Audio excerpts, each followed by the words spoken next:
We've seen how much trouble Archon's already had with the control factor this game. Like, they're gonna go for a smoke gank, but I almost just feel like their timing is just kind of not panned out. And now It's this Moon? Lifestealer is in this weird position, or he's Oh. a Lifestealer core against two control heroes. Moon comes over. He reveals out Monkeys as Fly. He's going to get silenced up for now, so there's no Finger of Death. The Ice Path well off target again from Monkeys, but the Sentry Wards are down. Moon is just going to just time walk himself out of this one, while Notel dragging back on Jay. The Macropie is in a nice position, but really it's not doing anywhere enough damage. The bugs were all over Archon. They're just trying to escape out of this. Moon stunned up and controlled by Fly. With the extra fissure control, they are trying to slowly bring down this Enchantress. Obviously, she is the untouchable. But right now, she is completely touched out in the jungle. So 4 heroes down for Team Archon. Nice Stalker's the last one to survive. He's still a long way off completing up this Aghanim Scepter, and OG is going to capitalize on a well. It's just because OG understood. They're like, there's no way these guys can kill us. Does that actually make the Echo Slam even more next level? Because that Echo Slam and death, even though he didn't find a kill, he stopped Roshan from happening. Now Jo gonna get dragged back out, the Finger of Death, the follow-up Hex, Fly still holding onto the stun, and with the extra fissure they have more than enough damage to kill off Jo. Fluff and stuff, that's a bit of an obvious ward being placed down as he tries to, well, Blade Melt kill off OG. With the Wrath of Nature kicking in, he almost killed off Notel. The attack from the tower was kicking over, but Notel survives on 45 HP. Oh, Miracle's getting really low. But with the Flame Break kicking in, Moo's already dead. Like, he's got sprites, but they're not going to do enough heal. Fly, actually, okay, with a Liquid Fire attack, if the Treant's gonna... Like, Notel just came in range for that, so they loop around the back. Like, this is a very, similar situation to a play. You're just missing the Enigma in this game.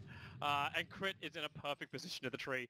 Like, OG seem to have read this perfectly, so no one's defending the top lane, no one's defending the bottom. They Ice Path into the tree line to just try and find him a Crit with a double fissure. Obviously, the raged up lifesteal not affected by this, but Moon's in the middle of the fight, again, getting multiple heroes with his Scarab Beetles. Prophet, Fluff's just trying to TP out, ends up being cancelled out by the Savage Roar, and that's just going to be 2 heroes down. This may be the game with Crit jumping in with a follow-up fissure. It's a double kill for Miracle. Moves down, and good game well played.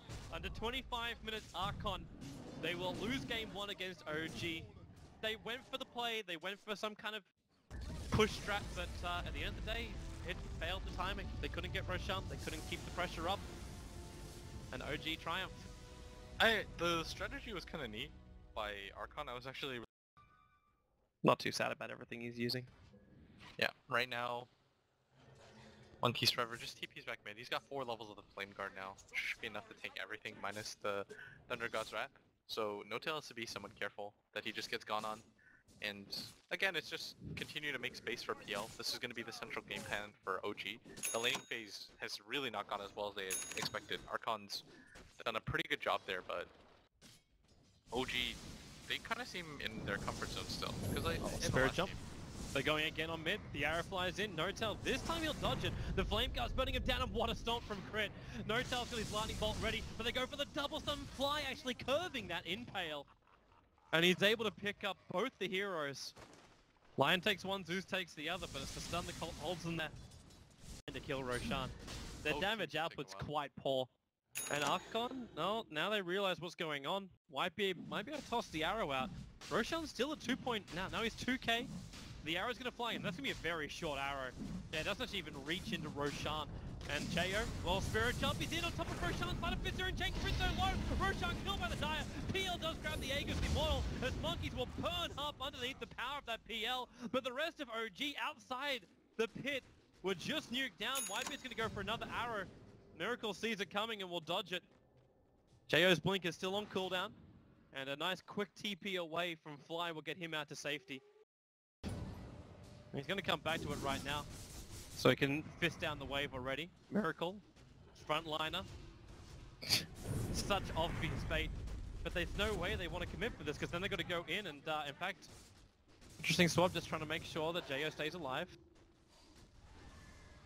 Miracle's being allowed to have this tower. Because like, what do you even do here if you're Archon?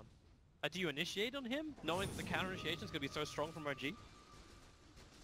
But if you don't, you lose your racks. How do you really fight into this? They have the glyph available, and I don't think Archon should just let this fall. There's just Thunder God's Wrath Moon. He actually got the pickup, dragging back the OD. No buyback without him for 70 seconds. Beastmaster's also in a world of hurt. The Necro units aren't doing enough. A Miracle, remember, he's still got this Aegis the Immortal. They can dive in deep. There's a Beastmaster buyback available, but really, what's he going to be doing now? Like, he can be the Aura, but this top rack is gone. Like, maybe they buy back if the other racks are threatened. But without the OD, they just don't have that power anymore, and Notel's trying to force the issue.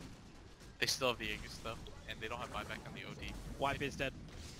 If OD or if the OD had buyback, he would have used it by now, and OG are aware of that. Yeah. So they can just push it. I just rotate over towards the mid. Quickly. He needs the time to be able to get the BKB off if possible, or even Astral himself so he can blink out and get into a better spot. OG are gonna lose this Rex presumably too. There's no glyph available and they take it so quickly. Just behind Miracle. 10 seconds is just too long. If they lose the Ember Spirit, Fluff has to sacrifice himself. He's actually lost the gem as well, so Moon's gonna steal that from him. So mid rack is gone, top rack is gone, the Beastmaster and the OD is up, so there's kind of like one last hurrah that they could have right now is the Ember Spirit and the OD.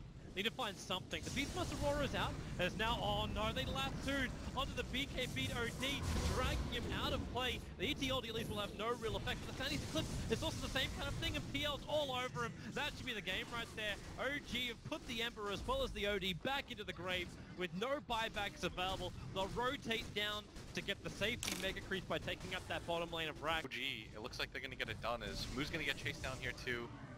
Still has the buyback available, but with no Ember Spirit and no OD, I don't see a way that they can conceivably win this game.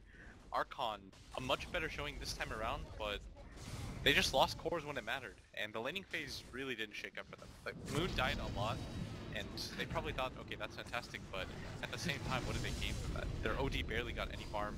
I know you're laughing about